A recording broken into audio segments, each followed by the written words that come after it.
YouTube? Christopher Hill back here with you with another Joe Takes. This is going to be Joe Takes number 3. The first Joe Takes, of course, was the Flint video, and the second was the Zartan video. Hope you enjoyed those, and I want to give a small thanks to, well, big thanks to all those who check those videos out, and for all my subscribers. Thanks for tuning in. Today we're going to talk about Scarlett. We'll start right away with the vintage figure.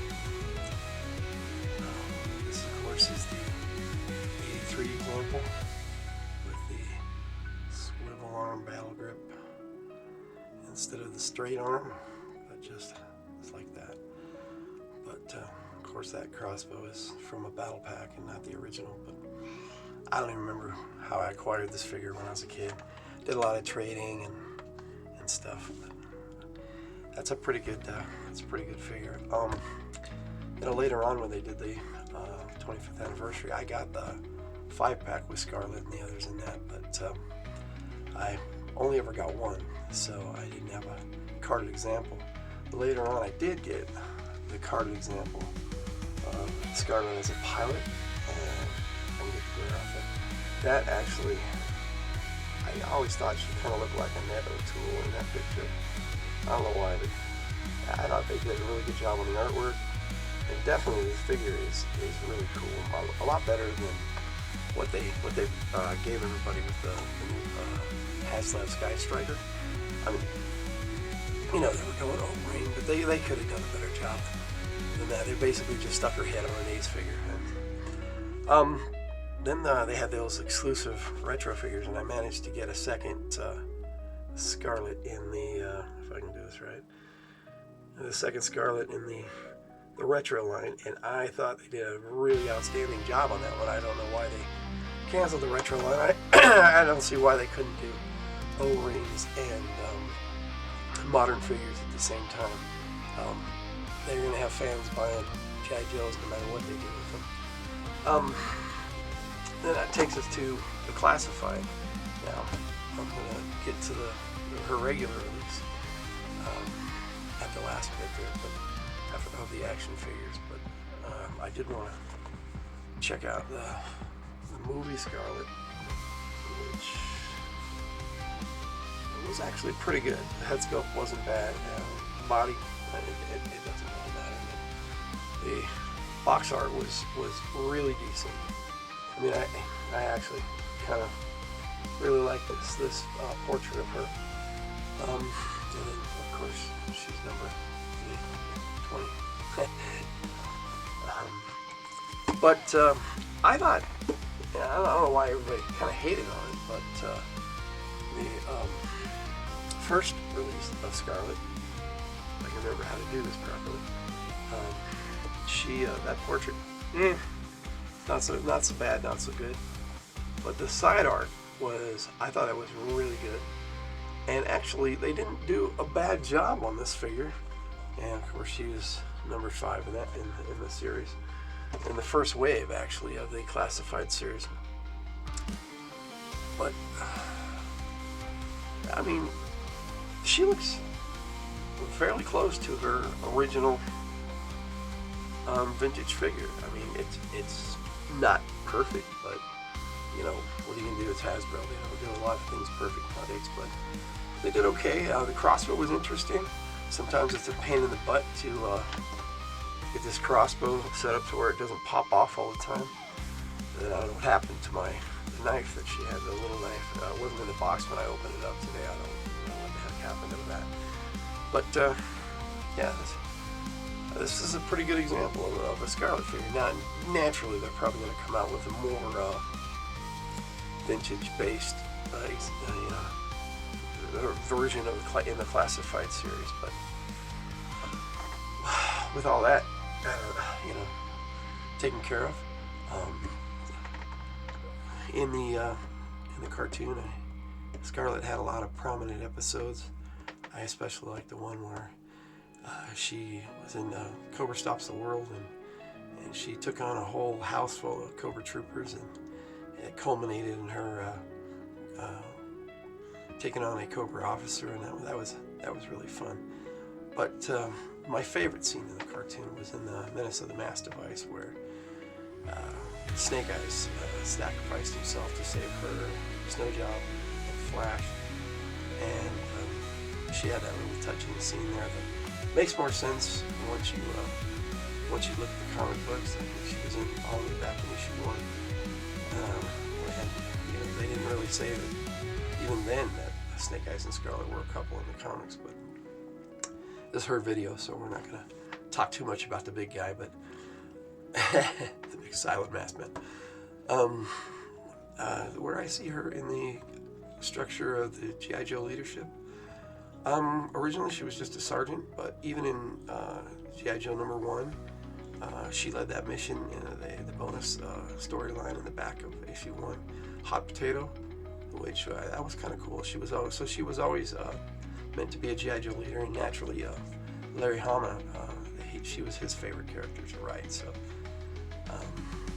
I like Scarlett. She's a pretty cool character, and I'm looking forward to see what they can do with her in the classified series. Now, as to where she falls in line in the ranks in the cartoon and the comic book, well, in the cartoon she kind of took over quite a bit. Where she was in the command structure. To start out, it was like Stalker, and then her, and maybe Gun-Ho, and somewhere in there. But in the Snake Eyes Origins movie, they made her a major. I don't know what she was in the other 2 movies. The figure said she was a sergeant, but that just never seemed to fit Scarlett. I mean, she is the G.I. Joe counterintelligence agent, but in the Snake Eyes Origin movie, like I said, they made her a major. But I think that went a little too far. I think the rank that suits her the best was the one she had in G.I. Joe Renegades, the animated series, where they made her a lieutenant. So I think that's kind of where she falls in there. That's my take on Scarlett. She's a cool character, and I hope they do some more with her.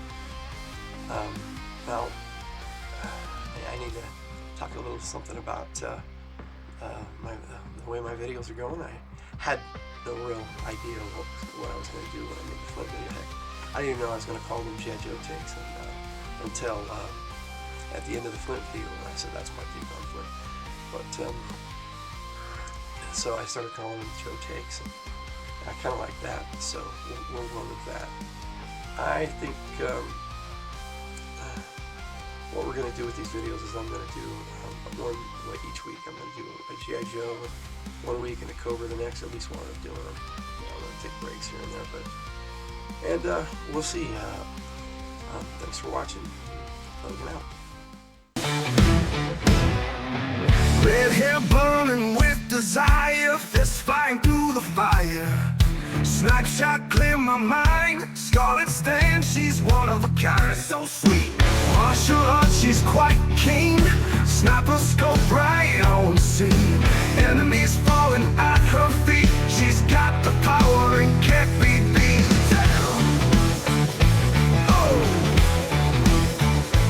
taking them down.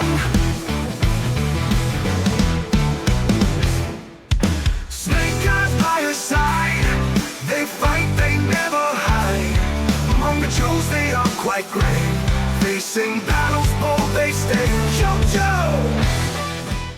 Here's a little sneak peek of what's coming up next time on Joe Takes. Unsubstantiated fantasy!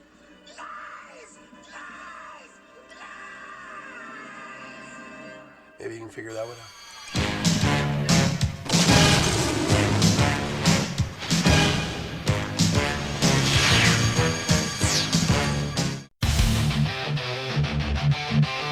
Joe. Code name Scarlett. Counterintelligence agent. File name Shauna M.O.R. Gray. O2 First Lieutenant U.S. Army. Birthplace Atlanta, Georgia. Primary specialty counterintelligence intelligence. Secondary specialty classified. Qualified expert M14, M16, M19, 11A1. M7 and 9, M3A1, M700 Remington sniper rifle, Mac-10 K1 power crossbow.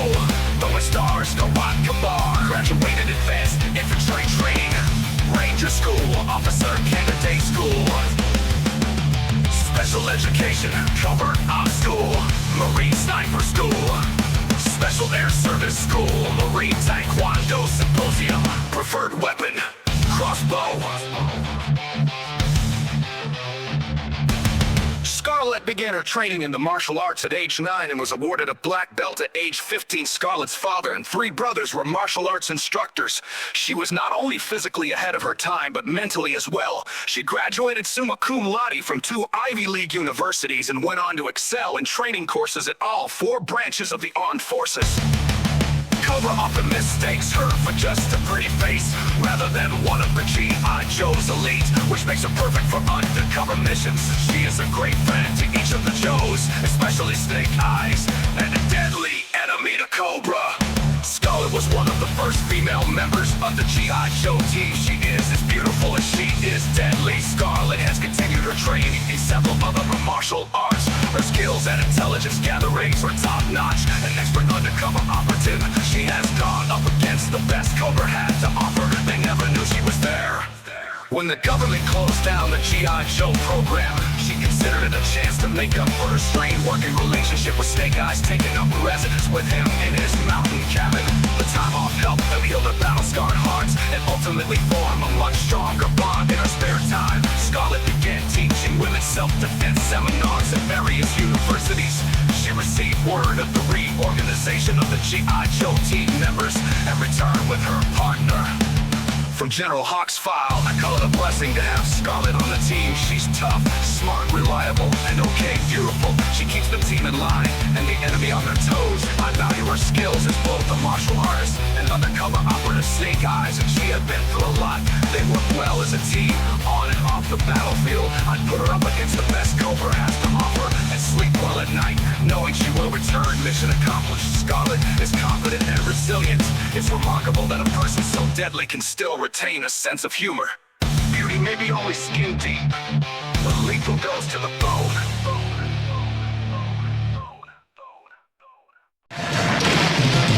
G.I. Joe is the code name for America's daring, highly trained Special Mission Force. Its purpose, to defend human freedom against Cobra, a ruthless terrorist organization determined to rule the world.